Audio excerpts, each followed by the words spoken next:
The Accra metropolis is under siege from mounting heaps of garbage that now threatens the health and very livelihood of residents.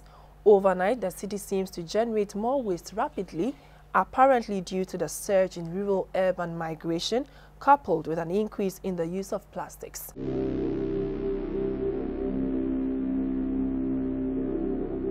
Plastics play an important role in almost every aspect of our lives. Plastics are used to manufacture everyday products such as beverage containers, toys, and furniture.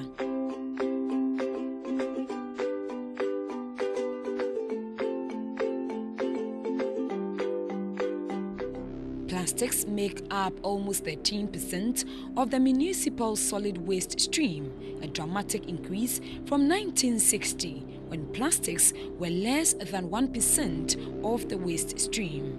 The largest amount of plastics is found in containers and packaging, in durable as well as non-durable goods. Now, the plastic waste itself is not like banku or like orange or like banana or like canker peel. When it is littered, it will degrade by itself. It doesn't degrade. It will be there as long as time itself. The recycling rate for different types of plastic varies greatly, resulting in an overall plastics recycling rate of only 9% or 2.8 million tons in 2012. However, the recycling rate for some plastic products is much higher. For example, in 2012, 28% of HDPE bottles and 31% of PET bottles and jars were recycled.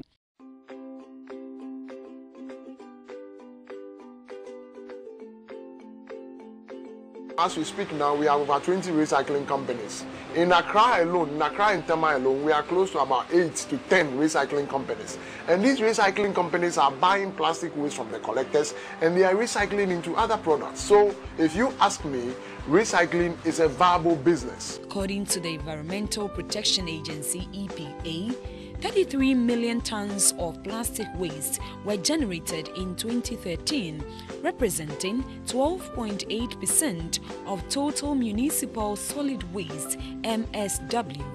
Only 9% of the total plastic waste generated in 2013 was recovered for recycling. In 2013, the category of plastics, which includes bags, sacks and wraps, was recycled at almost 14%. Plastics are found in automobiles, but recycling of these materials is counted separately from the MSW recycling rate.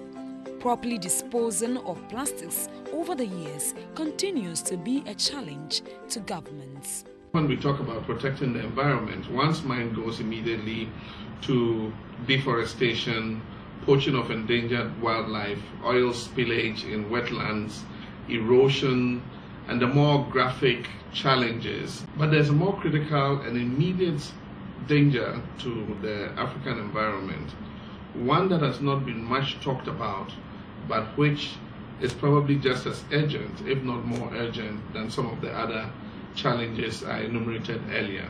And this is a problem of plastic pollution.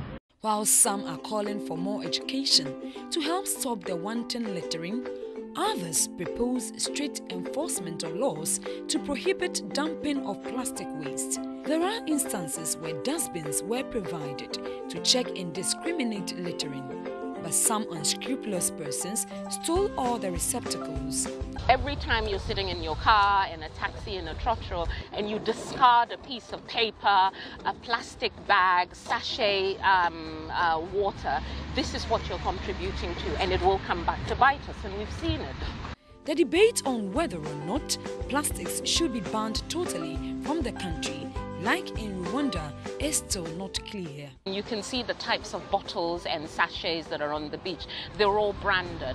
There is something fundamentally wrong with the laws of Ghana that allows somebody to bring in PET and says, I charged you a tax and you're done. Best practice requires that in other countries, these companies working with local assembly, working with others, would put together some system to recycle. The corporate companies, knowing that anywhere else but in Ghana, you're not allowed to do this. So yes, it may not be on the laws of Ghana, but it is really in your corporate conscience, your brand consciousness to do the right thing. Working together as a coalition of committed individuals, organizations and countries, perhaps we can increase public awareness of this problem and just how serious it is.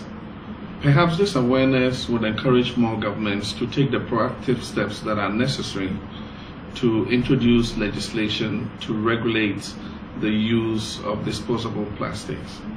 We must find a way to influence our citizens, ordinary people, to make changes in their own lives. These changes just might preserve our environment, the richness of our forests, and all that they nurture and shelter for ourselves, for our children, and for those not yet born. The Environment Ministry and partners in the plastic manufacturing industry met in an effort to reach a consensus and a proposal by a committee set up in 2010 to deliberate on the proposed banning of plastic waste in the country. Stakeholders voiced their concerns on the issues raised in the report. They include producing biodegradable items, sensitization of the public on proper disposal of waste, strict enforcement of existing regulations on waste management, among others. As we promote recycling plants, we also protect the market for recycling plants. That is the source of the material. Otherwise, there will be a general collapse of recycling plants, and it will be difficult to motivate private sector players to go back there and then operate.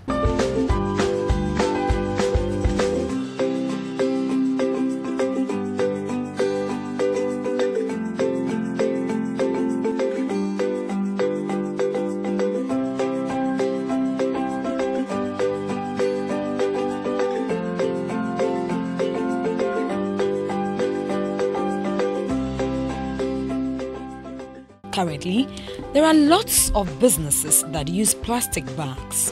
Can there be an immediate and total ban on all plastic bags? Let's look indeed at banning, starting with just the polythene bags. The polythene bags, the sachet water, because the nation has to be drinking water and water is good for our health, I wouldn't go in that direction immediately, and particularly because they are also working hard to collect some of them. Many have called for community sanitation tribunals to be set up to enforce sanitation in all communities. This will be made up of opinion leaders and officials appointed by the MCEs and DCEs. A partial ban on plastics in Ghana is imminent as manufacturers of plastics are being directed to start producing biodegradable items. The people who are putting the garbage out are you and I. And we're putting it out because either we don't know or we think we have no options. I disagree. We should know and we should be given options. Accra alone generates about 3,000 tons of waste, solid waste, a day. That didn't fall from the sky. It came from my house, your house, and somebody else's business. So I have a responsibility, and that's just the point of Clean Ghana. It is that let's do it individual by individual, street by street, community by community, district by district. We need to hold hands. We've all got to work together at the same time and have a plan. Plastic is the fastest growing component of the solid waste stream, and because plastic degradation takes a longer period, it is becoming a long-lasting environmental problem in the country.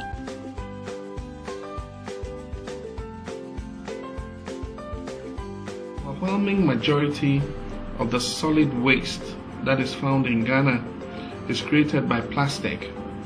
Plastic bags, plastic bottles, plastic sachets, plastic sandals, and indeed materials that will never disintegrate.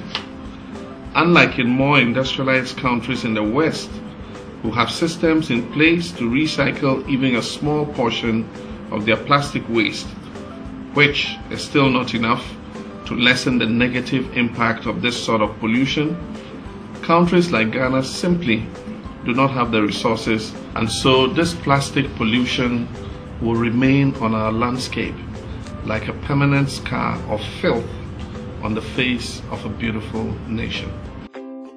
For GBC 24, Rebekah Awuah, Accra.